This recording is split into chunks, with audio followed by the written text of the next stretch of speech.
Good afternoon to all of you. Welcome to this webinar series at Faculty of Management Studies, Parul University. Today's topic really, sir, it's very interesting for our healthcare and pharma students, specifically marketing student as well, because we teach our students regarding service quality and so many theoretical dimensions regarding service quality, how to measure service quality, whether in a health FMCG sector or whether in a hospital sector or restaurant. But at the same time period, you are from the core area of hospitals, and you are going to discuss with our students in area of service, how to measure service quality in hospitals. So really, it's a great learning opportunity to our students to learn with us some practical exposure. First of all, I would like to give a brief introduction about Dr. Sanjay Dalsamnia, sir, who is today's expert for our webinar. Sir is currently working as a regional quality head at Apollo Hospital and Pioneer, one of the largest healthcare group in Asia. He is basically from Ahmedabad at present and responsible for planning, implementation and coordinating continuous quality improvement and patient safety program. Sir is having a very huge experience in a different healthcare sector. He has briefly worked at Thambay Hospital Group in Dubai and helped the organization in achieving JCI and CAP accreditations. Before moving to corporate healthcare, Sanjay sir had spent 5 years as commissioner officer with Indian Army Medical Corporations and held many key medical and administrative positions at various military hospitals and field medical units. Looking to the profile of sir is having a very sound educational background in area of healthcare.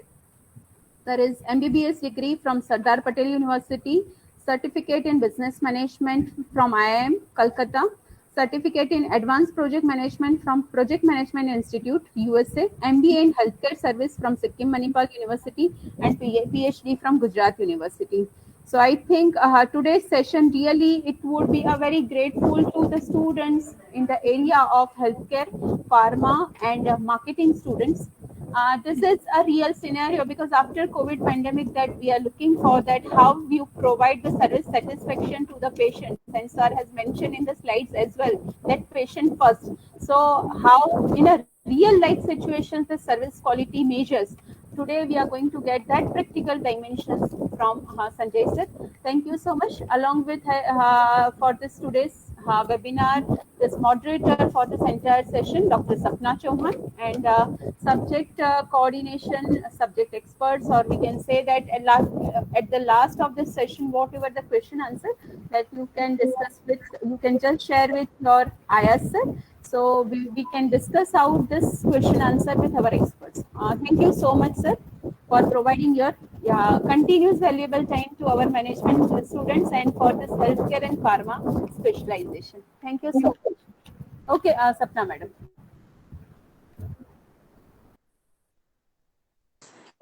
Thank you.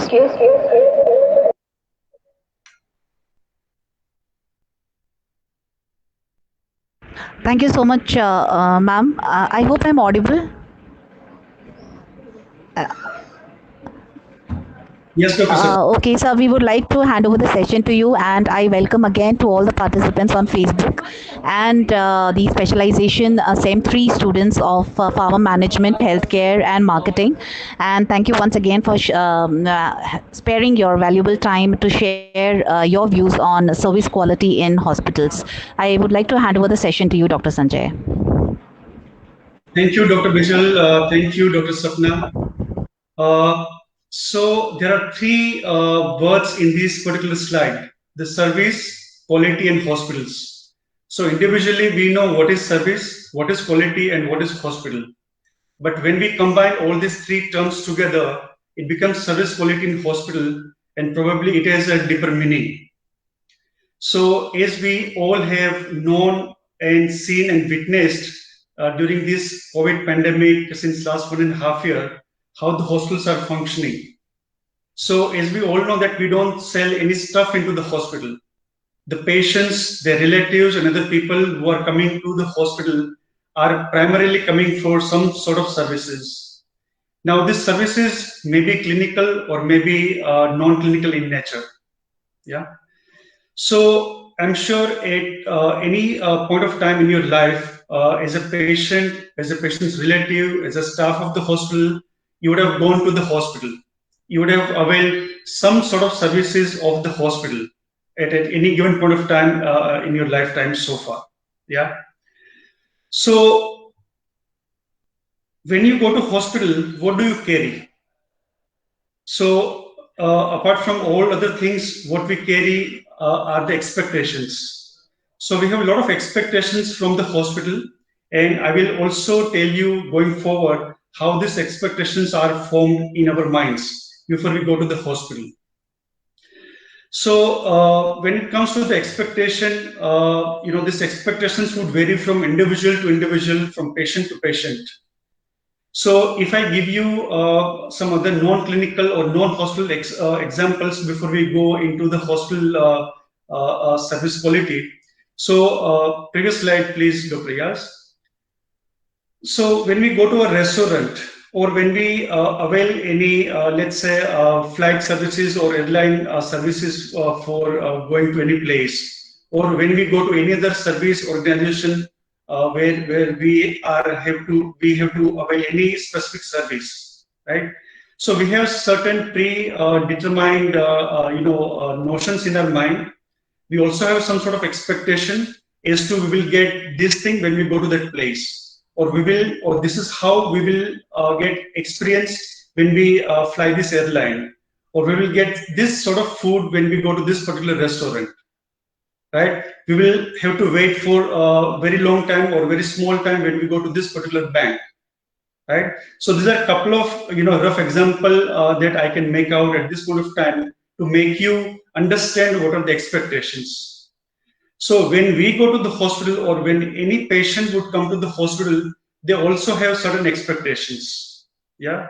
So let's go to the next slide, Dr. Yas. So this is a full spectrum of our expectation when it comes to the satisfaction of a patient. So I want you to see this screen and this slide for a minute, and also see the various headings that I've made into this beautiful, colorful chart.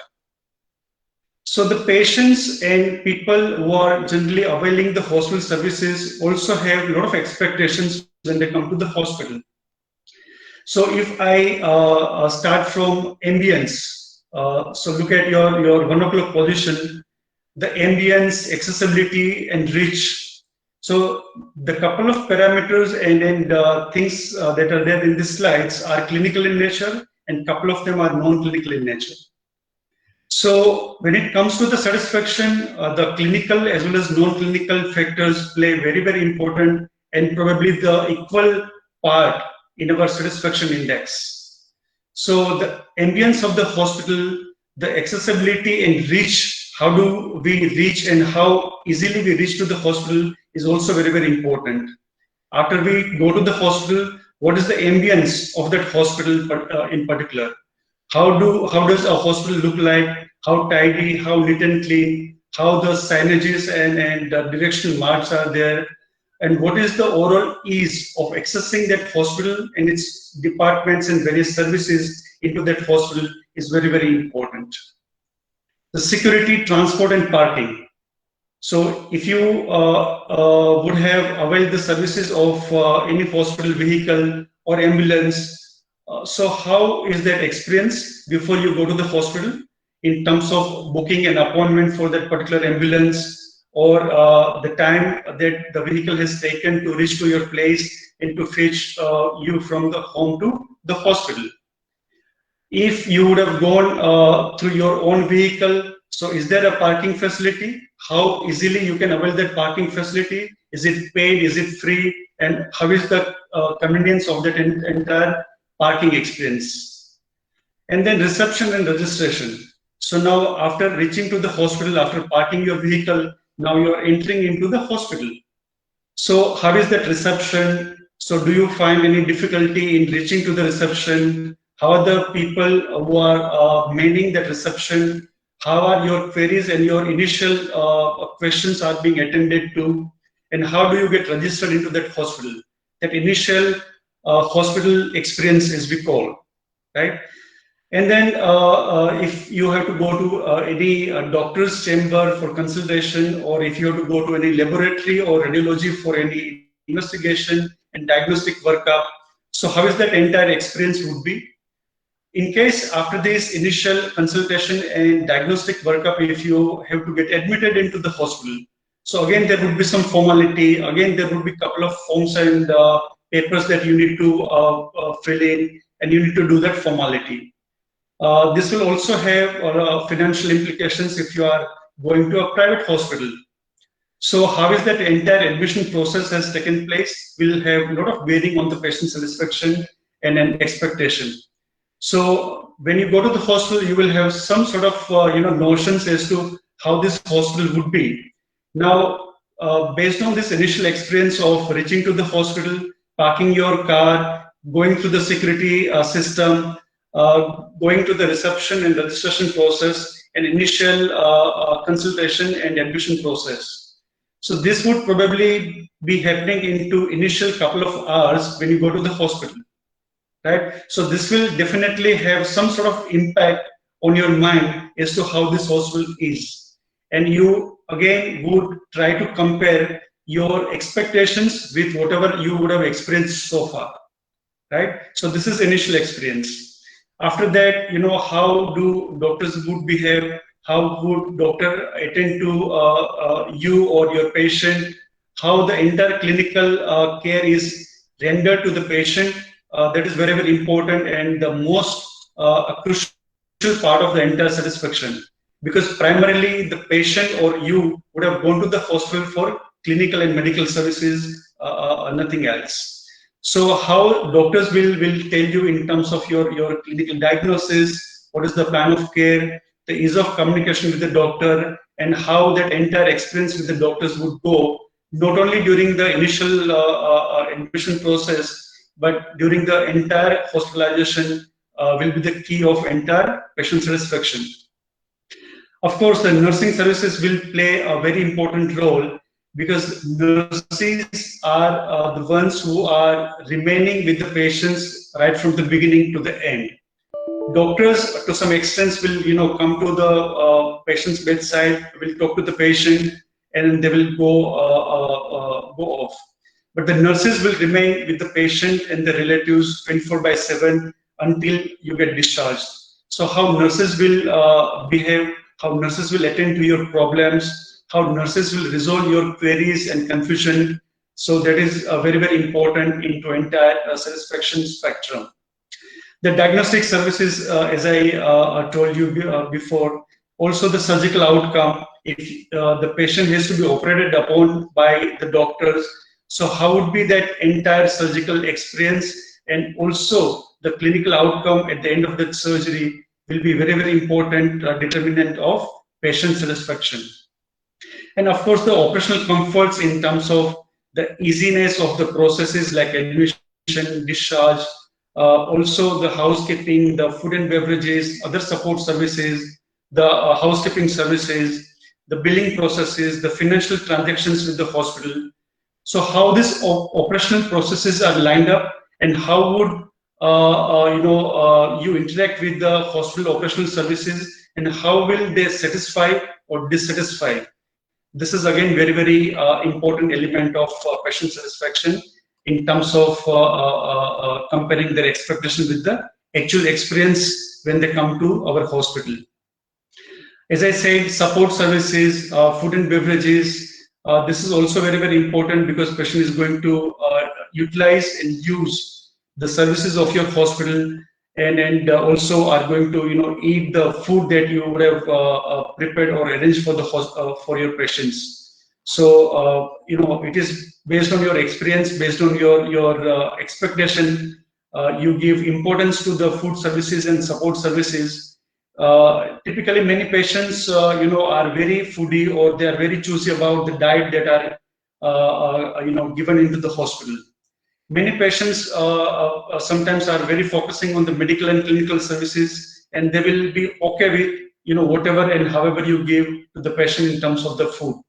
So this is very subjective, as I told you in beginning, that based on your expectation, all these components will satisfy you or dissatisfy you. Discharge process. So when everything is done and there is a time that you are now getting discharged, so how that entire process, many times, we have seen that discharge process will be very, very lengthy and patient will get delayed to go home. So this will probably, dissatisfy the patients to some extent. And associated component of the discharge is the billing process. And especially when you have, gone to the corporate hospital or private hospital where you have to pay from your pocket, or sometimes your insurance company or third-party administrator will be completing the financial transactions on your behalf. So this entire billing and accounting and financial transactions and entire process will ascertain whether after everything gets done into the hospital and at the time of discharge, will you be satisfied or not? So this is very, very important process. And then, the ambulance services, if you would have availed that services to take the patient to go reach to the home, and also the follow-up care, whether you have been given appropriate communication information about the follow-up care as to after how many days you have to come back to the hospital, what you are supposed to do when you come for the follow-up, whom to meet, when to meet, what to do, what not to do. So that is also very, very important aspect of satisfaction. So these are a couple of factors and parameters that I have tried to elaborate here in this slide, which are determinant and which will probably make you satisfied or dissatisfied. So now we all have understood what are the expectations. Now, as I said, it's very subjective. Many patients are focused and they are more tuned or more expecting about the clinical results. Many patients are very much oriented or would probably expect operational comforts into the hospital. So everybody will have different sort of expectation when they come to the hospital. Now there is another interesting term is the perception. Now with your predetermined or pre-hospital notions, you have gone to the hospital. Now hospital services are to some extent are standardized. So when a doctor has to see 2 patients, the doctor is the same. If a nurse has to attend 2 patients, the nurse is the same. The billing system, the accounting system, or any other support system which is there into the hospital are for all the patients and would be uniform or would be standardized to all the patients to a large extent, right? But now the question is, how do you perceive? The experience is the same to all the patients. But as I said, experience is the subjective. The perception is also subjective, and I would say it's highly subjective. So in a given scenario, in a given situation into the hospital, when you get admitted or when your patient is getting treatment in the hospital, now how do you perceive? So perception is very, very important and highly subjective. So in a given scenario, in a given situation, patient might perceive the doctor in a very positive sense, right? But the same doctor, another patient might perceive in a very negative sense as well. The food that is getting served to one patient, probably patient may like that food, very good, but another patient may not like that food.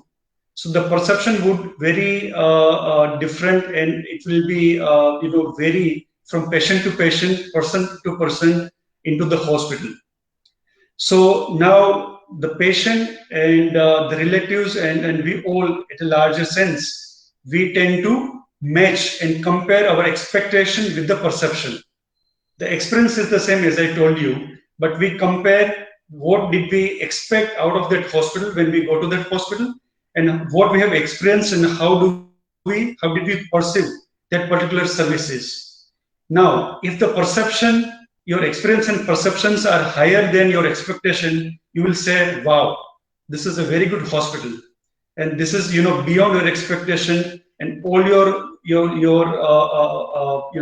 expectation which was there at the time of admission have got fulfilled, and probably the hospital has surpassed to your expectation. and you will probably rate that hospital on 8, 9, or 10 on a scale of 0 to 10, right? But if your expectations were very, very high, and your hospital's operational delivery or that experience was not so good, and if you perceive that this hospital is not good, I mean, your expectations were very high and hospital could not fulfill that expectation, then probably you will be dissatisfied, your patients will be dissatisfied, and you will probably rate the entire hospital experience probably 0, 1, 2, or 3 on a scale of 1 to 10. So in spite of having the similar experience into the hospital, similar doctor, similar nurses, similar people, similar setup, right? But your rate or your satisfaction index would be different from patient to patient, person to person, right? And this will determine the service quality. So with this introduction and initial explanation about expectation and perception, let's go to the next level, that how this expectation and perceptions are formulated into our mind as a human being. So next slide, yes. So expectation, how expectations are formulated into our mind. It may so happen that we would have gone to that hospital in past, and we would have seen or experienced that hospital and its services as a first-hand experience. So your past experience will have some sort of expectation in your mind. Suppose during that earlier hospitalization, you were treated very well, doctors were very nice, you were admitted and discharged in a very less time, your bill was also reasonable. So you had some sort of expectation that when you go to the hospital next time, you will be treated in a similar manner. The bill will also be sort of reasonable. You will be admitted and discharged in a reasonable time. So you will have that expectation when you go to that hospital based on the past experience. It is also formulated and come to your mind as a word of mouth. Suppose not you, but your family member, your friend, or someone had gone to that hospital, and you got to know about that hospital from those people. Or nowadays people also do a lot of window shopping, and they get to know from Google or any other social media about the hospital or the healthcare organization before they even go to that hospital, or before even they decide to go to that hospital. Yeah, so word of mouth is a very important and crucial factor to create expectation in your mind nowadays, thanks to the internet and social media. Sometimes it is also the personal need and your personal preferences. Suppose someone is suffering from pain, right? So when this patient would go to the hospital, their primary goal and intent to go to the hospital is to treat that pain, so that you get free from that painful condition. So you will not probably mind cold food or be delayed admission, or probably some higher charges of that hospital, right? But if the patient has gone to that hospital for, let's say, health checkup, and patient is not, the person is not much having pain or any significant clinical condition, so then probably he will be more worried or more concerned about the charges, the food and beverages services, the timeliness of the services. So then probably this would be more important to that particular patient when they go to the hospital. So the personal need will also affect and impact the expectation that you carry before you go to that hospital. And more important is the communication to the customers. Nowadays, you would have seen a lot of websites, a lot of brochures, a lot of social media visuals that you would see by various hospitals and healthcare providers about claiming a certain specialty, claiming certain expertise, claiming availability of the services. So based on those communication, based on those advertisements and promotional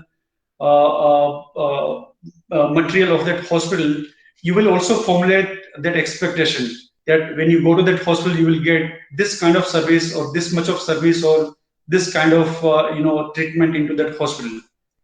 So now, based on all these 3-4 factors that I have just narrated, you tend to have some sort of expectation before you go to the hospital, right? And with this expectation, you go to that hospital. And as I said, now you are about to experience the service of that hospital. Now doctors will come, the nurses will come, the operation people will come. You will be exposed to the billing system. You will be exposed to the financial transaction into the hospital. You will see the cleanliness of the hospital yourself. You will eat food of the hospital when you go to that hospital. So now you are actually experiencing the quality and the operational matters of that hospital.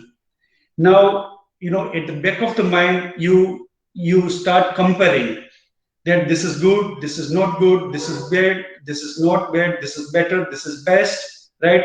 Based on your expectation. You had expected that when you go to the hospital, you will be admitted within 30 minutes, right? But if you are to wait into that admission line for 2 hours, you will say that no, this is not the hospital I wanted, right? I expected that I'll be admitted within 30 minutes, but here people are not bothering. There are long lines, the counters are not working, you are not given priority, right? And you will start comparing your expectation with the actual conduct or actual experience into that hospital, right? And then you will experience and perceive that particular operational services of that hospital. Now, the bigger the gap between expectation and your perception, right? This is what the perceived service quality. Now, if there is a very high gap between your expectation and your perception, probably you will rate that hospital as a no good or bad hospital. But if the hospital is, exceeding your expectation, now instead of 30-minute wait into your admission line, if you are given a priority and if you are admitted within 10 minutes, you will say that, wow, this is a very good hospital and they are exceeding the expectation that you had. So instead of 20 minutes or instead of 30-40 minutes of the usual delay into your admission, you were admitted within 10 minutes of time, right? And you were treated very nicely by the doctors, you were treated very nicely by the nurses, right? You were given fresh clothes to wear as an inpatient. The doctor came promptly and did the assessment, and he explained what is to be done with you as a plan of care, right? And you will say this is a fantastic hospital, right? Because hospital exceeded than your expectation. But if the hospital did not expect or will not be as per your expectation, you will not find that place comfortable and you will probably be dissatisfied. So these are a couple of background thoughts about the expectation, your perception, and how they affect the satisfaction or the dissatisfaction of the patient and people at a large when they go to the hospital, right? So with this conceptual discussion, let's go to the next part of the presentation. How service quality is important, and how does it give you the competitive advantage into this highly competitive era. So the customer forms service expectations from past experiences, word of mouth and advertisement that we just discussed. And we constantly compare and match expectations with the performance of the hospital, right? And as I said, this will either satisfy you or dissatisfy based on your expectation and the actual performance of the hospital. Now, if we improve the service quality, it will result into the customer satisfaction, the positive word of mouth spread, more and more patients to your hospital, more and more positive feedback and economical competitiveness into the today's world. So this is the fundamentals of service quality. Next slide, please. Next slide, please. Yeah. So now, how do we achieve service quality? Previous, please. Yeah. So to achieve the higher and highest level of service quality, it is very important that we know our customers, we know our patients, we know the psyche, and we know the general expectation that patients and people will have when they come to our hospital. So as I said, it's highly subjective, but we know our community, we know our clientele, and we know the people that we serve by our hospital to some extent. So how do we understand our customers? How do we put in our operational processes based on their comfort level and based on their, in order to serve them appropriately and serve them optimally? So how do we put up our operational processes? So when I say operational processes, it's all processes and procedures that are revolving around patient care into our hospital. So if I give you a couple of examples of operational processes, is the process of registration of the patient when they come to our hospital on first time, the process of patient consultation by doctor, the process of admission, the process of patient transfer from one area to another area, the process of billing and giving the interim billing and the financial clearance to the hospital, the process of TPA and insurance, the process of discharge, the process of housekeeping, the process of room transfers.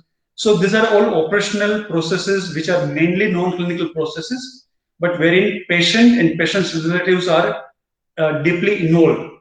So if these processes are not set right, if the processes are very long and delaying and very cumbersome, then patients and relatives will not like that. So we need to see what patients would generally expect, and how do we design all these processes so that they get maximum out of those processes. They don't have to wait much, and then they are satisfied to a greater extent.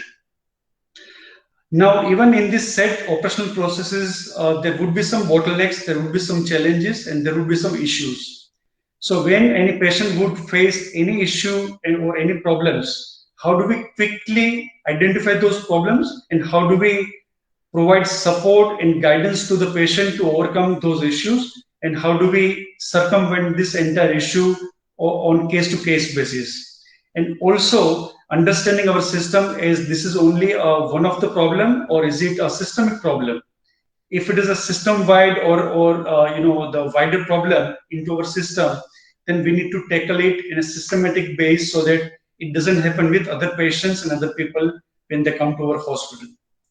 So previous slide, please, Ayaz. So how do we identify our previous, please? So change the slide when I tell you to change, Dr. Yaz. So how do we understand the psyche of our patient and clients? How do we design our operational processes? How do we identify the problems and we quickly circumvent, quickly resolve them? And also, if possible or if it is required, how do we systematically avoid or prevent those things to recur for other patients? At the same time, it is also very important that we put some sort of measurement and monitoring system as to how the system is functioning.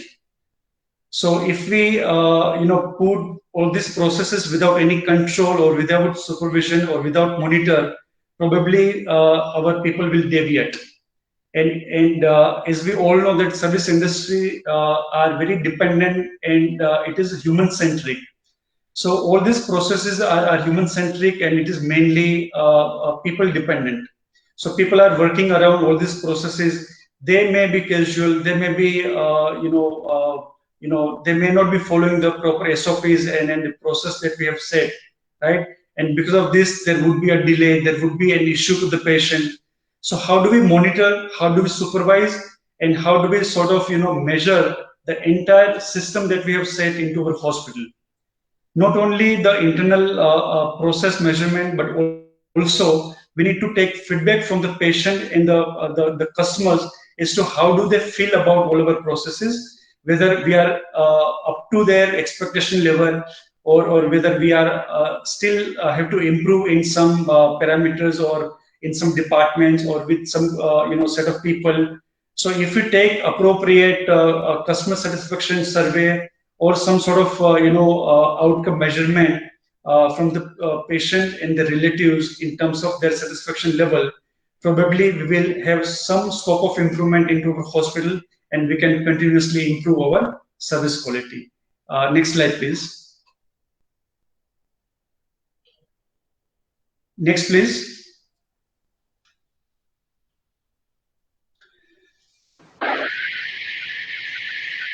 Professor Ayaz, are you there? Or you want me to share? Yeah. So, couple of things which are again very important as to how do we achieve service quality. Now, as I said, everything is being done by human, the staff of the hospital. So how the staff are capable in terms of their competency, in terms of their qualification, their training level, their abilities, their willingness, their sympathy, right, and their attitude at large. So if we have everything in terms of resources, our processes are also right, but if the attitude, if the competency of our people are not right, probably we will not be able to deliver the right service quality that we have intended for. So the staff's qualification, their ability, their training level, everything is very, very important to achieve the service quality. And service processes, as I already told you in the earlier slide, that how do we set all our processes and how do we quickly and rapidly serve all our customers without having them to wait in our lines or queues or for any process for that matter into our hospital. So the quickness, rapidness, and then proactiveness into our processes is very, very important. And then only we can achieve the customer satisfaction and an optimum result if we have right mix of staff, qualified staff, and quickness of the services into our hospital. Right. The next slide, please. So now there are 10 dimensions. These are theoretical, but it's very, very important that we understand the 10 dimensions of the service quality. So if we understand these dimensions very well into our hospital as a service provider, probably we cannot go wrong into our service delivery. The competence, as I said, so how skillful, how competent staff that we have, and how knowledgeable this staff, and how do they perform, how do they apply their skill and knowledge into the task that they have been doing into their day-to-day job is very, very important. So competence is very, very important into the service quality. The courtesy. So this is the service industry. The services are rendered by human and are taken or experienced by the human beings. So courtesy and compassion, politeness, respect, friendliness is very, very important when we have to serve clients, we have to serve patients when they come to our hospital. And as we all know that patients or any people would come to our hospital because they have some sort of pain. It may be physical pain, it may be mental pain, or it may be anything with regard to their body. So they have some issue and they deserve courtesy and compassion when they come to the hospital. The credibility. So how credible, how trustworthy, how honest and transparent that we are in dealing with the patient, not only when they come to the hospital, but also in our marketing communication, in all our advertisement, and all our dealings with the patient directly or indirectly, offline or online.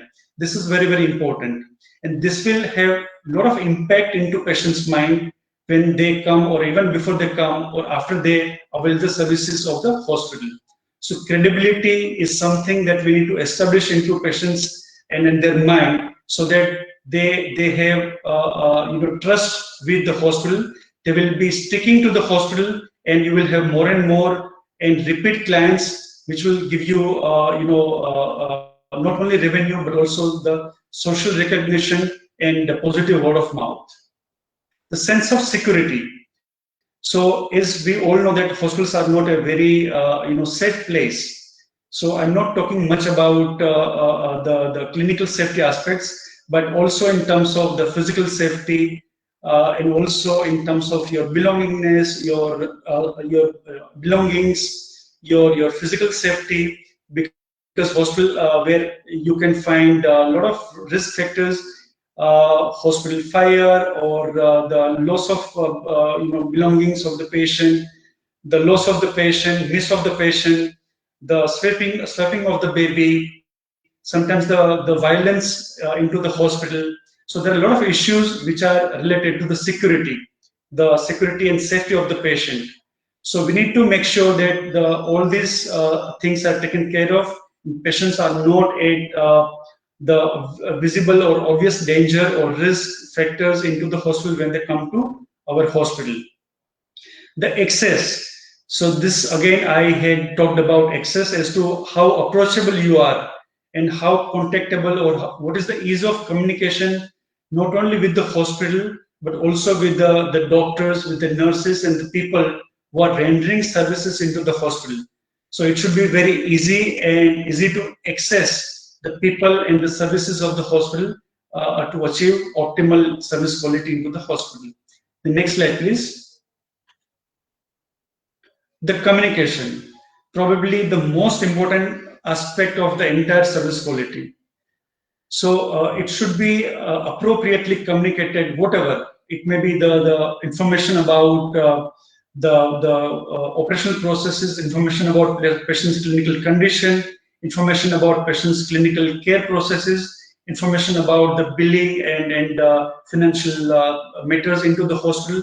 So there should be transparent, appropriate and right communication to the patient. Then and then probably patient will have trust and assurance into the hospital and its services. So this is very, very important that we communicate to the patient at the right time, appropriately and by the right people. Knowing the customer.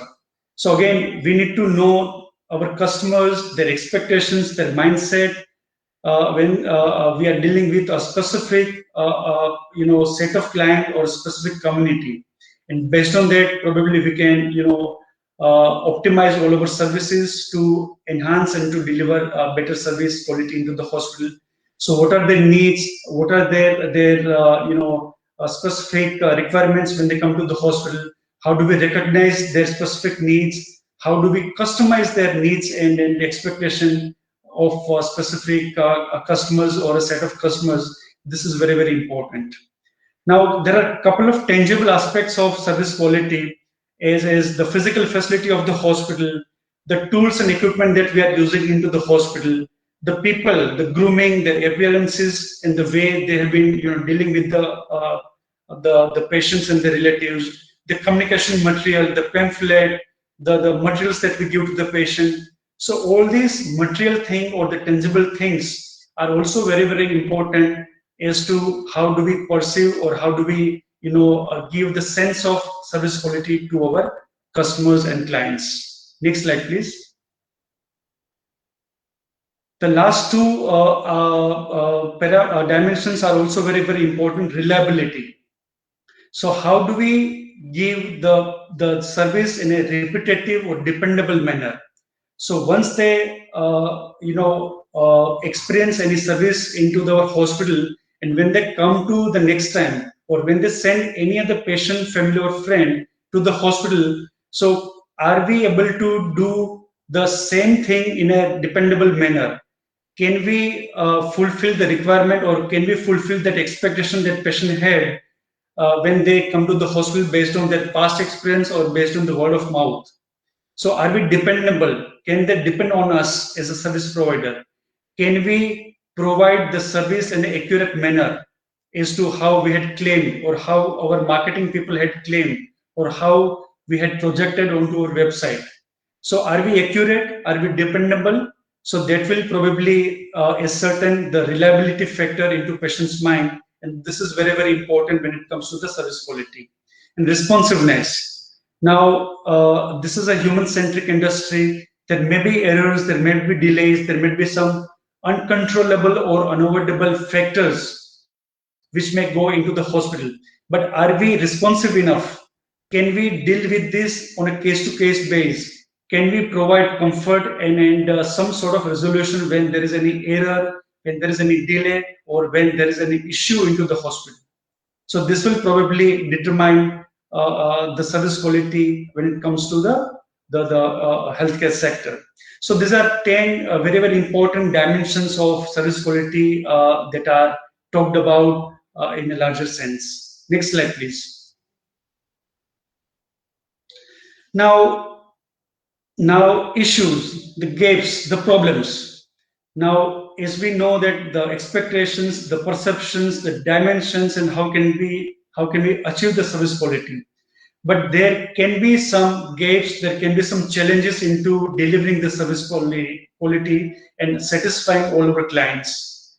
So these are typically 5 gaps that are being talked about into service quality domain. So let's quickly look at those 5 gaps which can cause unsuccessful delivery and dissatisfied patients. So go to the next slide, please. So this is also called gap model or service quality model, which talks about these 5 gaps. The first gap is between consumer expectation and management perception. So this is all about setting the right perception. Now in this gap, probably our management or we as a service provider have not understood what our consumers, what our clientele or whatever community that we are going to serve expect. So if we don't know what exactly they expect, probably we will not be able to deliver the service quality to the extent possible. The second gap is about management perception and service quality specification. Now, even if we would have understood our clients, all our community, but if we could not design or if we could not properly align the operational processes, then probably we will have some problem. So we know what is to be done, but we have not done right things. Our resources are not appropriate. Our operational processes are not set. Probably our people are not appropriate to the service quality specification that we are going to deliver. So something is not right before we start delivering the service quality. So we know, but we could not set the process right. This is what it means to the second gap. The third gap is between service quality specification and the service delivery. Now we have understood the consumer expectation. We have also set the right specification. We have the right resources, but we could not deliver or we can't deliver appropriately. It may be because of we don't have appropriate people in terms of number or in terms of their quality or their skill or their willingness or their attitude. So we know what is to be delivered, but we could not deliver. That is the gap 3. The fourth gap is service delivery and external communication. Now everything is so right. We have understood our clientele. We have designed our operational processes right. Our people are also of right attitude. They also have been doing and working around fantastically. But our external communication is not good. The way we communicate, through our websites, through our promotional media, through our social media. So there is a gross disconnect between what do we communicate and how do we deliver into the hospital. There would be a gap, and because of this gap, patient's expectation would differ, and patient will probably get confused, or they will have some sort of negative sense about the hospital when they come to the hospital as a first time or as a follow-up patient. The fifth gap is about expected service and the experienced services. So this gap 5 is the actual service inadequacy or the actual service quality that we are talking of. So there is a gap, the expected service, the gap between their expectation and experience. So even though we know everything about the patient's expectation, everything is so right, but we could not deliver as per the expectation of the patient. So there is a gap, and because of this gap, the patient and their family will perceive that this is not a good hospital, right? And they will go out of the hospital with a negative sense, and they will not come to the hospital probably again, or they will also stop other people or their families or friends to come to the hospital, right? So these are the 5 theoretical gaps that we can have into our service delivery when it comes to the healthcare sector. Next slide, please. So in order to understand our clientele, all our patients, we need to have some sort of system through which we can understand their psyche, their mind, their expectations, and their requirement through various systems. So there is something called VOC, that is voice of customers.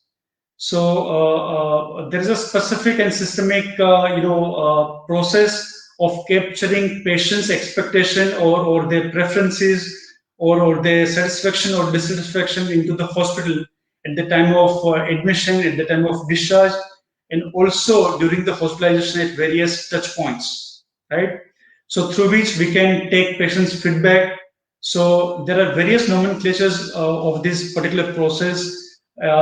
People may call it VOC, sometimes they call it patient feedback system. It may be online system, it may be offline system, right? There are also some specialized and statistical system to get voice of customer in terms of NPS. This is called Net Promoter, Net Promoter Score. So there is a pool of patients who are negative about your hospital services. There is another group of patients who are the neutral. They are not positive. They are not negative about your services.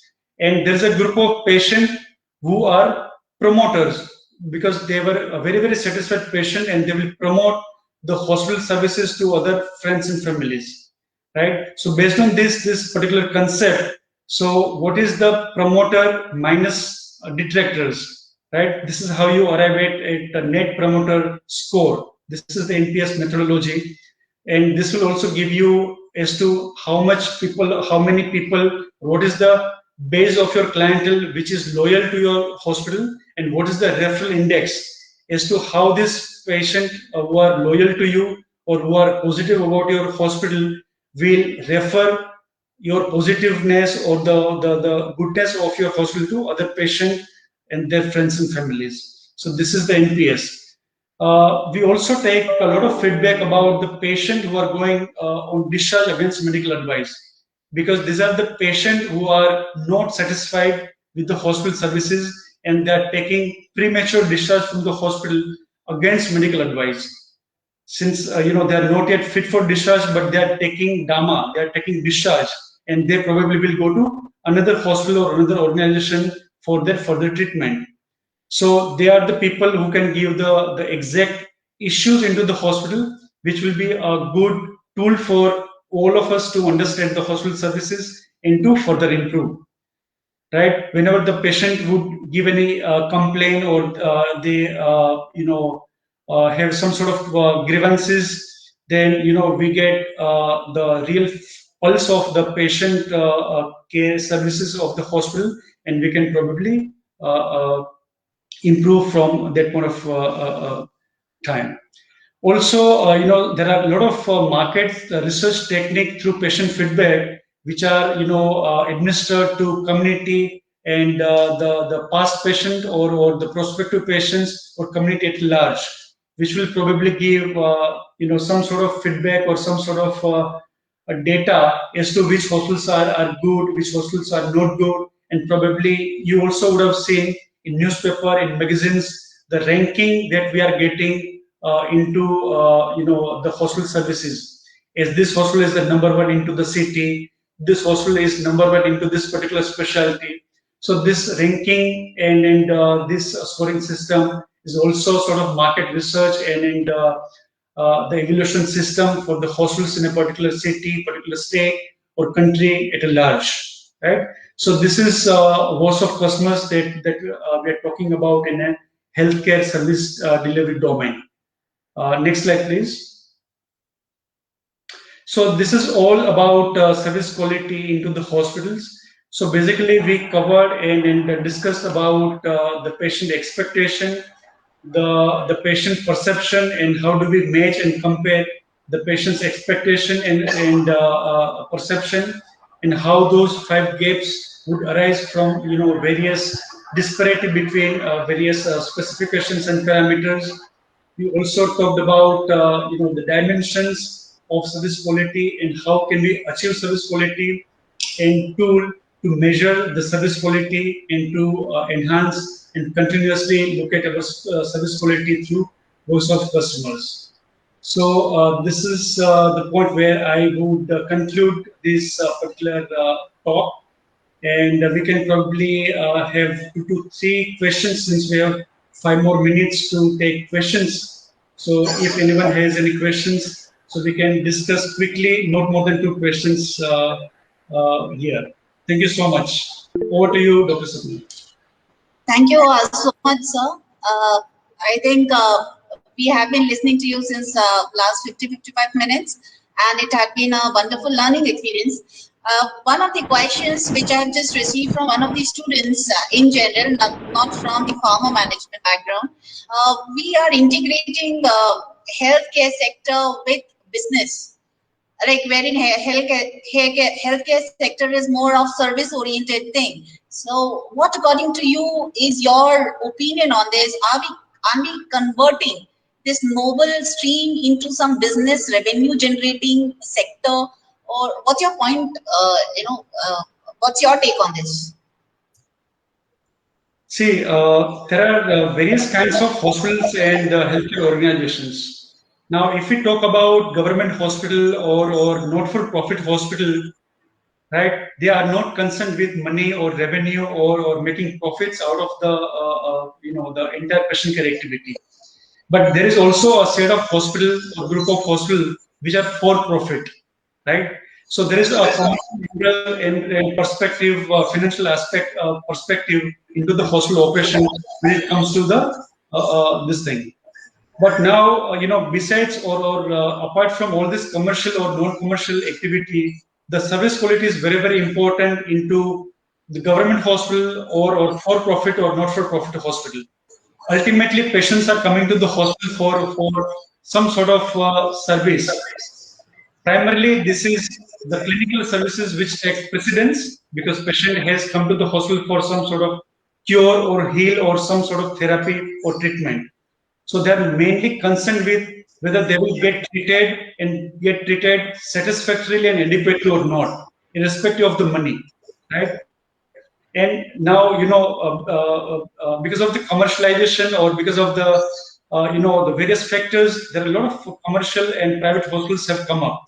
But it doesn't mean that service quality will require money or it is only important into the private hospital.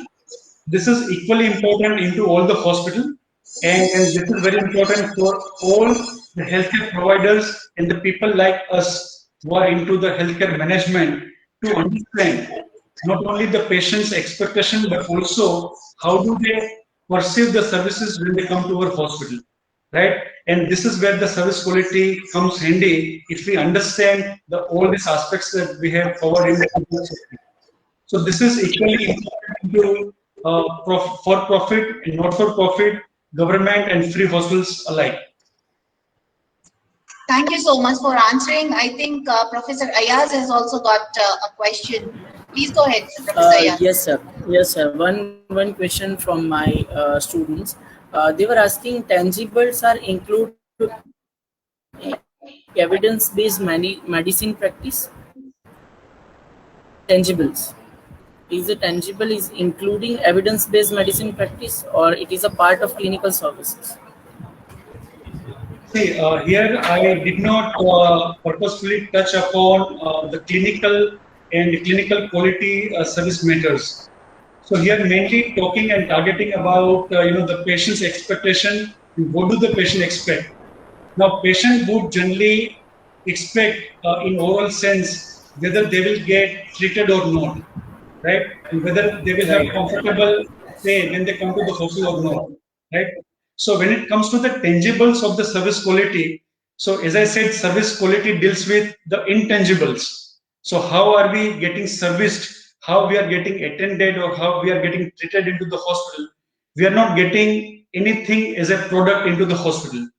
But there are a lot of tangible things that will come on our way when we go to the hospital. So as I said, the aesthetics or the layout of the hospital, the sofa sets on which you are going to sit and wait when you are into the doctor's chamber, the look and feel of the hospital, the availability of the water, the availability of something to eat when you go to the hospital, the couch or the availability of something to stay for your relative, right? The cleanliness and tidiness of the hospital when it comes to the bathroom, washrooms, or something, right? You are also getting the discharge summary or the hospital bill or some sort of literature or the material from the hospital as a tangible brochure or leaflet. So if it is not tidy, if it is not appropriate, it is not organized, you will probably not like it, right? So tangibles are not very important, but they are important into the service quality and the way you are perceive the service quality at a large when you go to the hospital. I hope I have answered. Thank you, sir. And yes, sir. Thank you, sir. And one at the last question is that, as per quality standard, what are the problem-solving approach we are using in hospitals? That is the question. This is the last question. So I got two questions. I'm again repeating it. As per quality standards, what are the problem-solving approach to the hospital which is used in the hospital? See, if I have to answer you in a service quality parlance, I would say understanding your clients and then looking at their requirements and needs is very, very important. And as I had emphasized upon this point, that this is very, very subjective. No two patients in a hospital will have similar sort of needs and requirements, right? So understanding and accordingly customizing your service delivery to patients' need and requirement will be the key. So one patient probably, let's say, has come from a rural background, may not have very fancy or specific requirements when it comes to the housekeeping or food and beverage or something, right? So this patient who has come from the lower socio-economical class or from rural background may be concerned only with the treatment and only the financial part of it, right?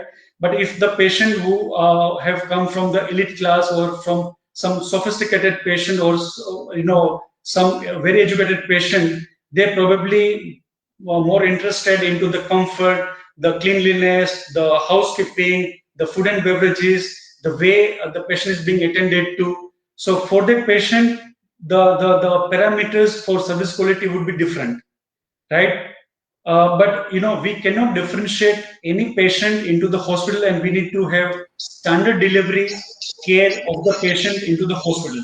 So all our experiences, all our processes are similar, but any specifics that the patient would need or require, that we need to understand from your initial assessments, from your communication to the patient, and then the way they talk to us. From that understanding and KYC, knowing your customer, you need to probably customize your service delivery to those patients to make them comfortable, to make them safe, and to make them satisfied, right? And there are various quality aspects which probably cannot be discussed in this particular session, are involved into various departments, and the service touch points into the hospital are very, very important, which makes probably patient satisfied or dissatisfied. But knowing the customer, knowing the patient is the key factor in an entire spectrum of service quality. Thank you, sir. Thanks a lot. Thank you so much, sir, for sharing your experiential learning with us. And I can't rest with one question quickly to ask for all the participants and all the students of MBA who have recently joined this new specialization of ours, especially the healthcare sector. They have joined MBA course. So for them, sir, what is the piece of advice, or what would you like to tell them about the kind of openings or the kind of career scope they have in future? So what is that they can look forward to after completing this course? So this is bit, we are going beyond the purview of this particular lecture, but I would be happy to, give my thoughts on this particular thing. So as we all know, that this healthcare is a vast industry. It's not only hospital into this industry, but there are also a lot of healthcare institutions, like pharmaceutical, like diagnostics, the healthcare IT, the clinical research, and there are so many industries and organizations which are working into the healthcare as a whole, right? I'm not very well, acquainted, or I'm not so qualified to give my perspective about other organizations, but I'll tell you about the hospital. Even in hospitals, there are various departments and the services which are very important into the patient care.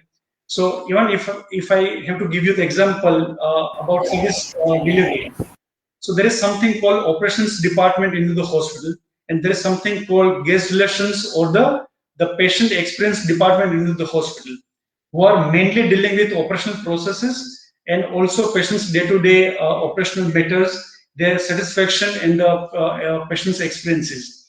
So there are specific departments. So if you are very, very interested into talking to the patient, identifying their issues, making them satisfied, and if you are pro people who like to talk to people, who like to be interactive, would like to be at forefront, would like to be at front office, and into that sort of thing. So I think the hospital operations or guest relations or the patient experience domain would be right for you.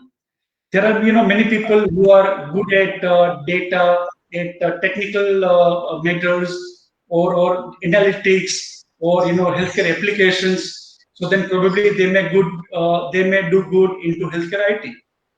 Now there are also a couple of people who are very quality pro, right? Who know or who probably are very interested into how do we improve, how do we enhance the various departments, the quality matters of various departments, clinical, non-clinical, who also have some sort of interest and flair into how do we audit, how do we train other people, how do we overall enhance the quality and the standard of the hospital, then probably hospital quality department is good for you, right?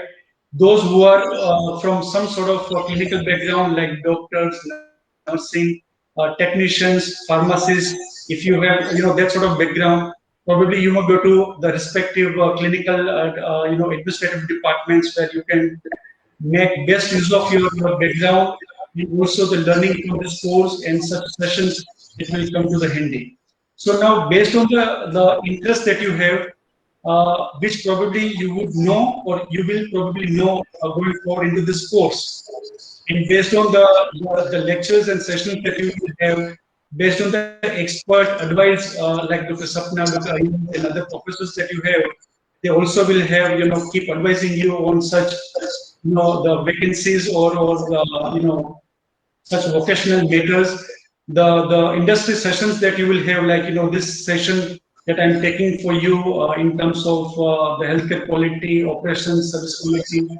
You will also have your opinion. You will also have your interest. You will also have your likeness at the end of this course, I'm sure. And based on your interest and based on the vacancies available at the end of this course, you will have a bright future into various government, non-government, private sector of not only hospital but also the healthcare institutions in this country or abroad. Thank you so much, Dr. Sanjay. I think these students would be so happy listening to you that they have a plethora of opportunities in front of them. Thank you so much. I think I have taken 10 more minutes of yours, but thank you so much for all the information you have shared. And I believe that expectation, perception, satisfaction, all that makes the service quality of, brings that productivity and performance in the healthcare and the hospital management sector. Thank you so much, sir, for sharing that much of information, for sparing your time, valuable time. I hope to see you again. And thank you all the participants on Facebook who have been listening to Dr. Sanjay and all the students on Google Meet from semester 3 Parul University. And thank you, Ayaz sir, for being there and coordinating the thing. And thank you webinar section also for providing this platform. And not last but not the least, Dr. Bijal Zaveri, she's our dean, and under her guidance we had keep on organizing such kind of learning sessions. Thank you, Dr. Sanjay, once again. Thank you all the participants on Facebook also. Thank you. Thank you, sir. Thanks a lot. Thank you, ma'am.